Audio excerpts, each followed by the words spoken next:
डर सबको लगता है। राजस्थान के जयपुर में रतन अपने माता पिता प्रदीप और सीमा के साथ रहा करता था।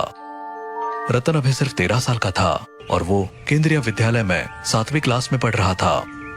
आज उसके स्कूल में उसे बताया गया कि उन लोगों को भानगढ़ स्कूल ट्रिप पर ले जाया जा रहा है। क्या? School trip?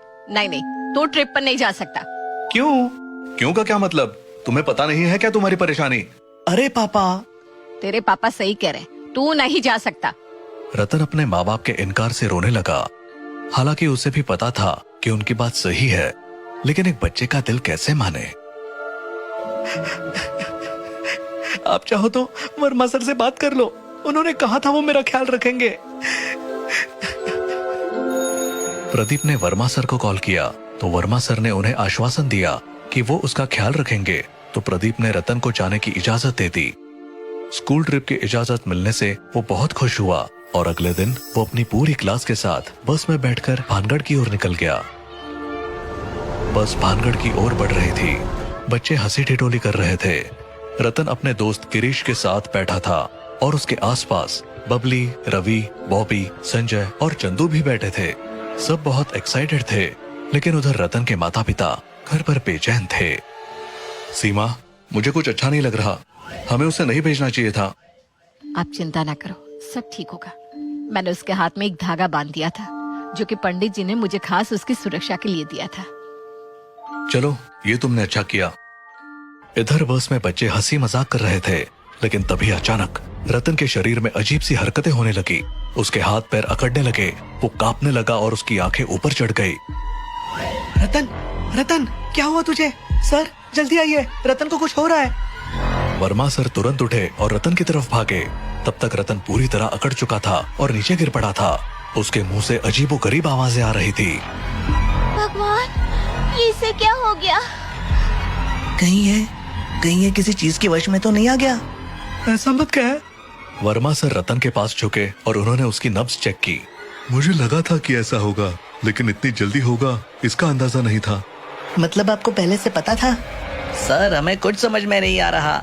घबराओ मत, रतन को बस दौरा पड़ा है, थोड़ी देर में ठीक हो जाएगा। उन्होंने अपनी जेब से एक छोटी शीशी निकाली और उसे रतन की नाक के पास ले गए। कुछ ही सेकंड में रतन की अकड़न धीरे धीरे कम होने लगी। उसकी आंखें सामान्य होने लगी। मुझे माफ कर दो। अरे पागल, इसमें तेरी क्या गलती? ये तेरे बस में थोड़ी है। रतन चुपचाप बैठ गया और अब बस में बिल्कुल शांति हो चुकी थी, क्योंकि सब बच्चे डर गए थे। अरे तुम लोग सिर्फ एक दौरे से इतना डरोगे तो भानगढ़ का भूत क्या करेगा? सबके चेहरे पर मुस्कान आ गई। थोड़ी देर सब सामान्य रहा और फिर अचानक बस झटके से रुक गई। तेज ब्रेक लगने से सभी बच्चे आगे की ओर गिर पड़े। अरे ये क्या हुआ? ड्राइवर, क्या कर रहे हो?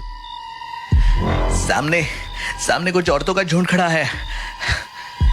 सभी ने तेजी से सामने देखा, लेकिन वहाँ कोई नहीं था।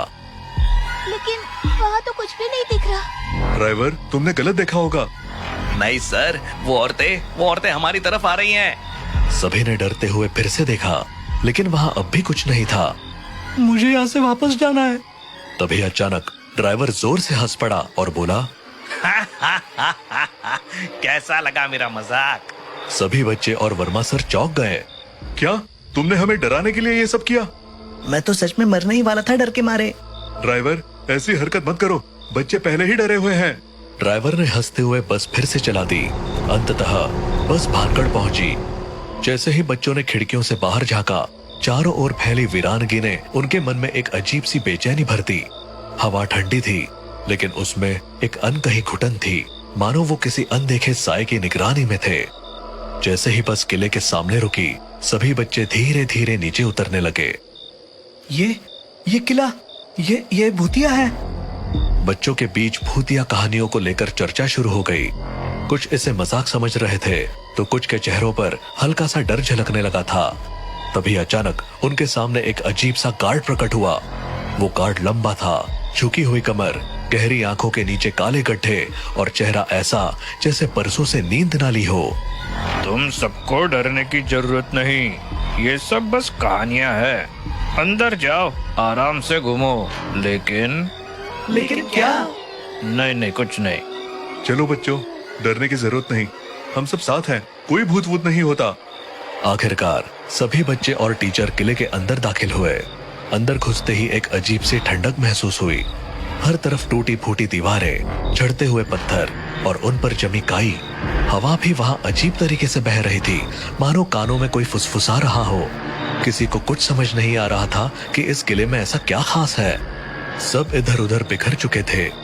तभी अचानक गार्ड घबराए हुआ भागते हुए वर्मा सर के पास आया। सर सर, आपका एक छात्र वहाँ गिर पड़ा है, बहुत तड़प रहा है। क्या रतन को फिर से दौरा पड़ गया? वर्मा सर और कुछ बच्चे तेजी से उस ओर दौड़े जहां गार्ड इशारा कर रहा था, लेकिन वहां जो देखा उसने सभी को हैरान कर दिया। वहां जमीन पर रतन नहीं बल्कि गिरीश पड़ा हुआ था। उसका पूरा शरीर झटके खा रहा था, मानो कोई अदृश्य शक्ति उसे झकझोर रही हो। गिरीश को क्या हो रहा है? ये तो रतन के साथ होता था ना। इससे पहले कि वर्मा सर कुछ कर पाते, अचानक गिरीश हवा में उठने लगा। ओ माय गॉड, ये क्या हो रहा है? गिरीश, गिरीश! सभी के होश उड़ गए। रतन गिरीश को आवाज दे रहा था, जो कि अब हवा में सीधा खड़ा हो गया था, और फिर उसकी आंखें सफेद पड़ गई। उसके होंठ अजीब तरीके से हिलने लगे और फिर एक भयंकर गहरी डरावनी आवाज निकली। मुझे बच्चे पसंद है, ये बच्चे अब मेरे हैं, हमेशा के लिए। उसकी हंसी इतनी डरावनी थी कि बच्चों की टांगे कांपने लगी। सब बाहर भागो, जल्दी! बच्चे डर के मारे भागने लगे, लेकिन रतन नहीं भागा। उसने हिम्मत जुटाकर कहा, नहीं, मैं गिरीश को छोड़ के ऐसे नहीं जा सकता। वो मेरा दोस्त है। जैसे ही सब लोग किले के बाहर निकले, दरवाजा अचानक जोर से भड़ाम की आवाज के साथ बंद हो गया। गिरीश और रतन अंदर रह गए। सर, हम ऐसे ही उन्हें मरने के लिए नहीं छोड़ सकते। लेकिन ये दरवाजा, ये अपने आप कैसे बंद हो गया? तभी अंदर से रतन की दिल दहला देने वाली चीख सुनाई थी। सर, आपने उसे अकेला क्यों छोड़ दिया? हम सबको बचाना आपकी जिम्मेदारी थी, खास तौर पर रतन को। वर्मा सर को अपनी गलती का एहसास हुआ। उन्होंने एक नजर किले के बंद दरवाजे पर डाली और फिर पूरी ताकत से उस पर धक्का मारने लगे। कोई मेरी मदद करो, हमें दरवाजा तोड़ना होगा। खोलो, दरवाजा खोलो, खोलो। गार्ड और ड्राइवर पीछे खड़े होकर सब देख रहे थे। ड्राइवर ने धीरे से कहा, उसकी चीख सुन के तो ऐसे लग रहा है कि वो मर गया होगा। हाँ, शायद दोनों ही मर चुके हैं। दो बच्चे भूत से कैसे लड़ सकते हैं? ये सुनकर बच्चों का खून खौल उठा। तुम लोग मदद नहीं कर सकते तो एटलीस्ट चुप तो रहो। हाँ, हम अपने दोस्तों को ऐसे नहीं छोड़ सकते। वर्मा सर और बच्चे पूरी ताकत से दरवाजा तोड़ने लगे। दूसरी तरफ किले के अंदर गिरीश अब भी हवा में था। वो रतन से बोला, अच्छा हुआ तू रुक गया, एक से भले दो। अब तू भी मेरा शिकार होगा। गिरीश हवा में तैरते हुए रतन की तरफ बढ़ने लगा। रतन भागने लगा, लेकिन गिरीश के अंदर जो भूत था उसने उसे जकड़ लिया। रतन छटपटाने लगा। तभी अचानक रतन का हाथ गिरीश की कलाई पर पड़ा।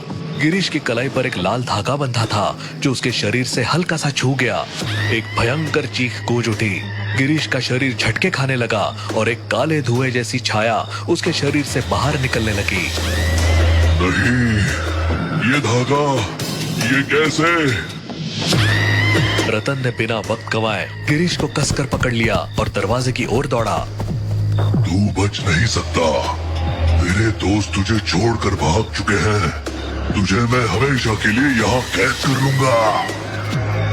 तभी एक जोरदार धमाका हुआ। दरवाजा टूट चुका था और बाहर से वर्मा सर, बच्चे, गार्ड और ड्राइवर अंदर घुस गए। रतन, जल्दी भाग। रतन ने गिरीश को घसीटते हुए दरवाजे की ओर दौड़ लगाई, लेकिन भूत हवा में उठने लगा। उसकी काली आकृति विकराल हो चुकी थी। तुम लोग मुझसे बच नहीं सकते। रतन ने फौरन अपने हाथ से धागा खोला और उसे भूत की ओर लहराया।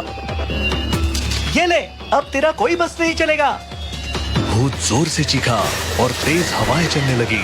दीवारें कांपने लगी, जमीन दरकने लगी। सब लोग बाहर भागो। सब बच्चे दौड़ पड़े।